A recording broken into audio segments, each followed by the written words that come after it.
Hi, Sarah. It's really nice to talk with you. Where are you working? It's Turriff House in Dundee. And how many people are living there in Turriff House? We have 20 people there at the moment. Right. The reason I thought it'd be really nice to speak with you is because I heard about a particular thing that you did during the restrictions, something about marathon madness. So I was wondering, could you tell us a bit about the story there? It was the Mad March Marathon. It was an idea that originally came from a resident through just an informal meeting we had just to see how we could do activities, fundraising through these difficult times. And a resident had said, well, if it's good enough for Tom Moore, then I'm sure it's good enough for us. So we measured out our long corridor and found that we would have to do 1,520 lengths of that for it to be a marathon. So we did, and they did it.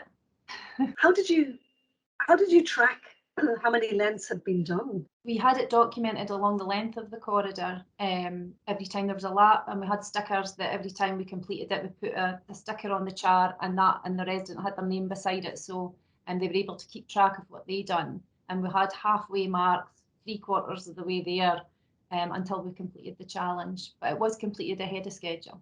So who got involved in walking up and down the corridor? Like, how many of the residents pitched in?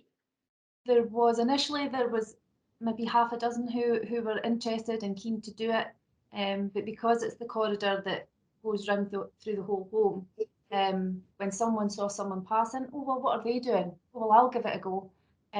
So then it spiraled, and then everyone was involved. Everybody was taking their turn. Some more than others. We had one lady, I think, who'd done over 6 miles herself. And how about people who maybe weren't able to walk or walk independently? How did that go? The staff supported some of the residents who maybe used a wheelchair for mobilising. We did have one lady who mobilises any length of distance with a wheelchair. But once she'd seen others doing it, she says, well, if it's good enough for them, it's good enough for me. So she did actually get up and do quite a few steps along the corridor with the support of the staff, which was a big achievement for herself. So what else happened around this marathon that was going on? We did have ended up having other activities that came from that. We had a pamper night where they had the foot spas out and they relaxed their feet. We also had fuel up days where we had the pasta and Lucozade and things to get them set for the last part of the challenge. It just kind of escalated into various different tasks from that. And obviously this was a time when there weren't visitors coming in or out, or families or that. So was there a way that you were able to keep in touch with families about what was going on? Yeah, we've got a closed Facebook page that's for the families. We had an opening ceremony and a closing ceremony, and we documented it all through the Facebook page, which gave them an opportunity to see what was actually going on. Because although there's the Skype and their WhatsApp calls and things, it's more a day-to-day thing that they don't see.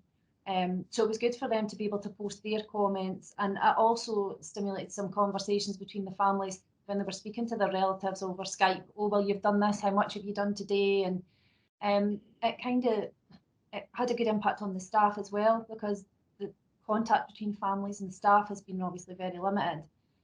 So for them to be able to see the positive feedback from the families and the encouragement, it certainly boosted their spirits. And has anything happened as a result of it, or any spin-offs once you'd finished the marathon?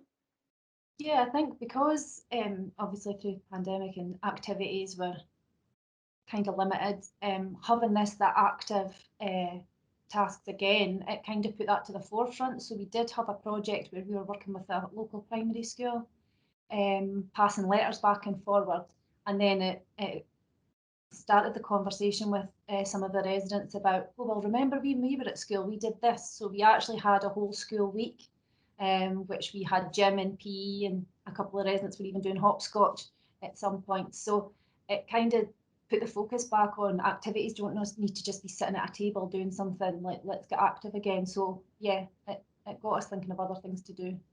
It sounds great. So listen, Sarah, thank you so much. Thank you.